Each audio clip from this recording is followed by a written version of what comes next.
Has Zelensky's double game now been exposed? Spying on allies while disrupting their own critical oil flow? Did Trump ultimately force Zelensky to back off from Black Sea strikes? And what exactly went wrong here? In its bid to hit Russia's economy, did Ukraine end up striking its own allies' vital oil shipments instead? With Ukraine's drones hitting oil flow, is Washington now drawing firm new red lines around what Kyiv can strike? Has Zelensky just handed Putin another easy win, this time in the critical energy sector?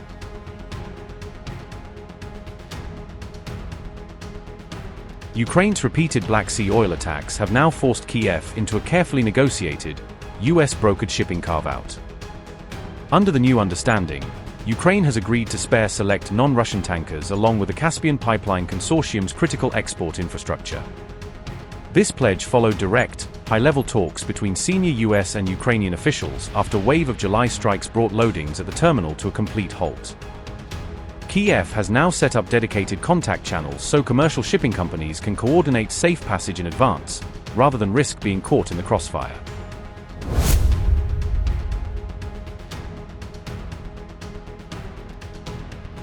Recent Ukrainian attacks on Russian oil ports had also inadvertently struck ships operating near critical CPC facilities.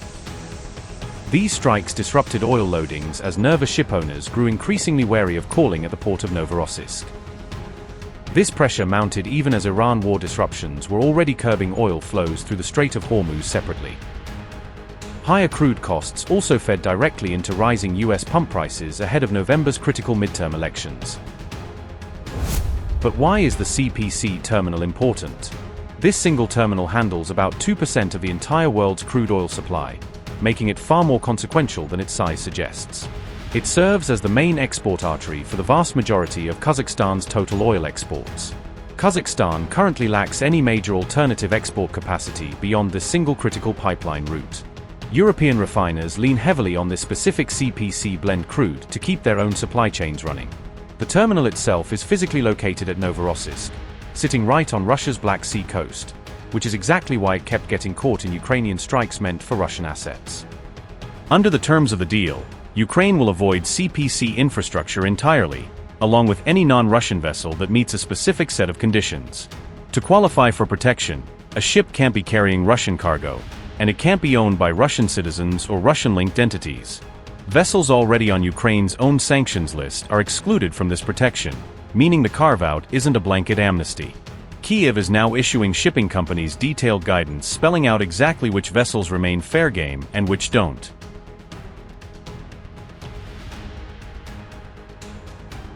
Earlier no-strike arrangements had already broken down once before, with some supposedly protected vessels getting hit anyway.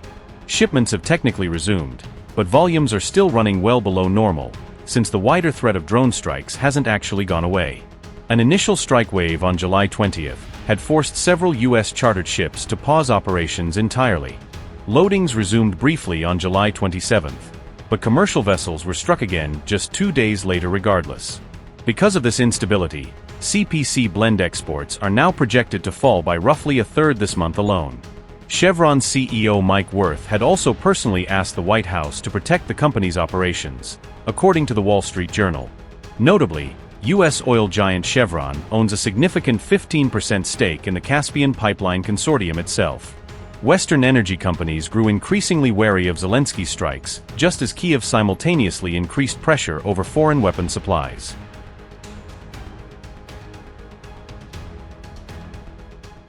Ukrainian President Volodymyr Zelensky has ordered the country's diplomats to make securing weapons and military equipment their highest priority in all international engagements. More than 100 Ukrainian envoys were informed that their performance and overall success would be judged primarily by the amount of weapons and defense support they are able to secure for Ukraine. Zelensky also emphasized that every envoy must have a clear understanding of where host nations keep their air defense missile stockpiles and exactly how many missiles they have available. Ukrainian president said, and I quote, "An ambassador must know how many air defense missiles there are in the country, where they work, and how to ensure that those missiles are not sitting in warehouses, but in our launchers here in Ukraine. You must bring weapons." This must be a key performance indicator of our embassies." Unquote. Zelensky also instructed Ukrainian diplomats to focus on securing additional missile supplies, aircraft weapon systems, drone agreements, and increased financial assistance from international partners. These directives could place Ukrainian envoys in a highly sensitive position, as they may need to gather detailed information about the size and availability of foreign nations' military weapons stockpiles. It is worth remembering that since 2022, Ukraine has received extensive military assistance from Western allies along with financial support worth tens of billions of euros to strengthen its defense efforts. Kyiv has repeatedly appealed to its allies to provide more advanced weapons and military systems, arguing that additional support remains essential as Russia's military offensive continues.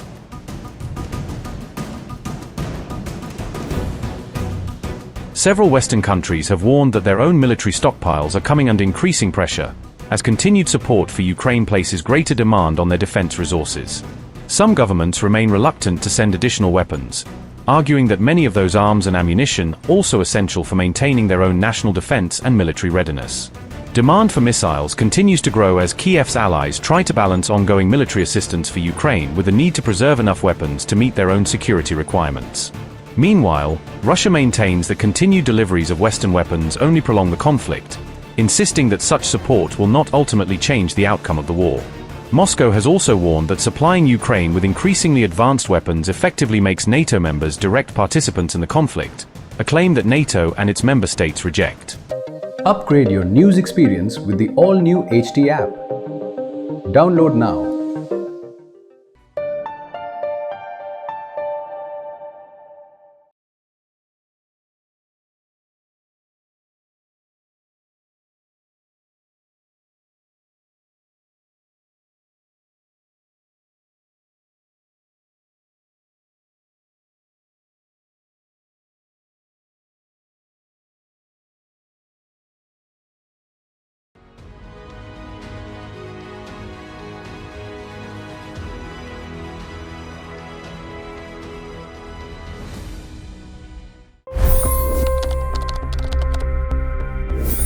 $25 crore गरीब गरीबी को परास्त करके बाहर निकले।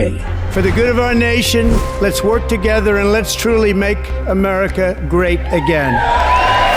The fastest news breaks. Requested PM saying that look, you will have to speak to Putin and to Zelensky. The biggest news makers. The relationship with India is probably the most important bilateral relationship the US will have for the rest of this century. The capital delivered quite an election result today. Expert analysis. The million-dollar question today is how to stop this dance of death. Ground reports. I'm standing at the crossroad of the Kumbh Mela. Behind me are more than 100 entry ghats. Long-form interviews. Exclusionary politics is reflected in Manipur case as well. You don't bother because this is a small state. Have you ever wondered what happens when a banking dynasty meets tides of world history, intrigue, and a dash of myth? Why exactly did the US topple the Sheikh Hasina government? HT videos. We don't just break news, we break it down.